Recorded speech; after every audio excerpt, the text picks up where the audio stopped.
વડોદરાના Manjalpur sports complex ખાતે 80મા સ્વાતંત્ર્યતા પર્વની રાજ્યકક્ષાની ભવ્ય ઉજવણી યોજાઈ. નાયબ મુખ્યમંત્રી હર્ષ સંઘવીએ ધ્વજવંદન કરી વિકાસ, સરદાર પટેલના યોગદાન અને ડ્રગ્સ વિરોધી લડાઈ અંગે મહત્વની વાતો કરી. નાયબ મુખ્યમંત્રી હર્ષ સંઘવીએ કહ્યું કે સરદાર પટેલે માત્ર 18 મહિનામાં 562 રજવાડાઓનું એકીકરણ કર્યું. વડોદરામાં પૂર નિવારણ માટે વિશ્વામિત્રી અને સૂર્યા નદી ઉપર 13 ચેકડેમ બનાવાયા છે. આદિવાસી વિદ્યાર્થીઓ માટે 3 નવા છાત્રાલયો બનાવવાની જાહેરાત કરાઈ. તો સ્વચ્છતા જાળવવા અને વ્યસનથી દૂર રહેવા લોકોને શપથ લેવડાવ્યા. ચેતવણી આપી કે ગુજરાત ડ્રગ્સ સામેની લડાઈ વધુ મજબૂત બનાવશે. પાકિસ્તાન તરફથી ડ્રગ્સ ઘુસાડવાના પ્રયાસોને નિષ્ફળ બનાવવા ગુજરાત પોલીસ સંપૂર્ણ સજ્જ હોવાનો દાવો કર્યો છે.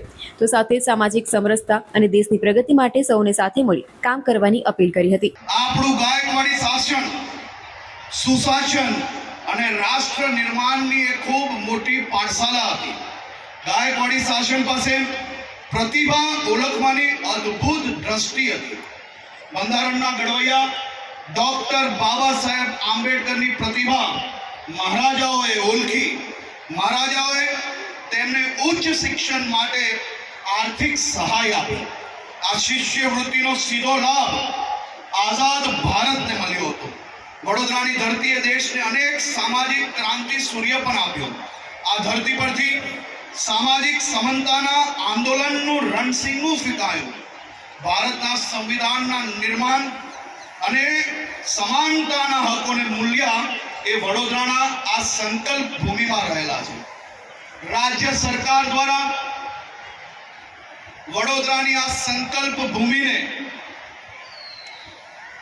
વધુ અત્યાધુનિક બનાવી અને દેશ અને વિદેશથી આવતા વડોદરામાં સૌ લોકોને બાબા સાહેબ આંબેડકરજીનો દેશના કરોડો લોકો માટે, પ્રત્યેક ભારતવાસી માટે એમના દ્વારા જે કાર્ય કરવામાં આવ્યું છે તે સામાન્ય નાગરિક સમજી શકે તે પ્રકારે પથ્થર है जिसमें स्वदेश का प्यार नहीं, जो जीवित जोश जगा ना सका उस जीवन में कुछ शार नहीं, जिसने साहस को छोड़ दिया वह पहुंच सकेगा पार नहीं, जो भरा नहीं भावों से बहती जिसमें रसधार नहीं, वह हृदय नहीं है पत्थर है जिसमें स्वदेश का प्यार नहीं. દાદાભાઈ નવરોજી ગાયકવાડી શાસકો ગુપ્ત રીતે સ્વાતંત્ર્ય સેનાનીઓને આર્થિક અને નૈતિક ટેકો આપતા હતા. તેમનો આ સહયોગ આઝાદી માટે ખૂબ જ મહત્વનો અને ઉપયોગી હતો. અંગ્રેજો સામેની લડાઈમાં આદિવાસીઓનું ઐતિહાસિક યોગદાન રહ્યું છે. 1857ના સ્વાતંત્ર્ય સંગ્રામમાં આદિવાસી સૌથી અગ્રેસર હતા. પોતાના તીર, કામઠા અને ગોરીલા યુગથી તેમને અંગ્રેજોને હંફાવી દીધા હતા. મધ્ય ગુજરાતના મેવાસી આદિવાસી અને મેવાસી રાજાઓ ઝાંસીની રાણીની મદદે પહોંચી ગયા હતા.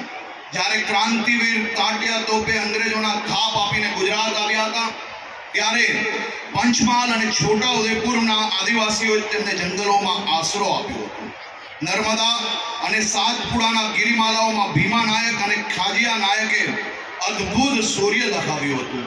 તેમણે અંગ્રેજોની તિજોરીઓ અને હથિયારો લૂંટીને ક્રાંતિવીરોને સીધી મદદ કરી હતી. જાંબુઘોડાના નાયકોએ 40 વર્ષ સુધી અંગ્રેજોના દાંત ખાટા કરી નાખ્યા હતા. દક્ષિણ ગુજરાતના આદિવાસી રાજાઓએ ક્યારેય અંગ્રેજોને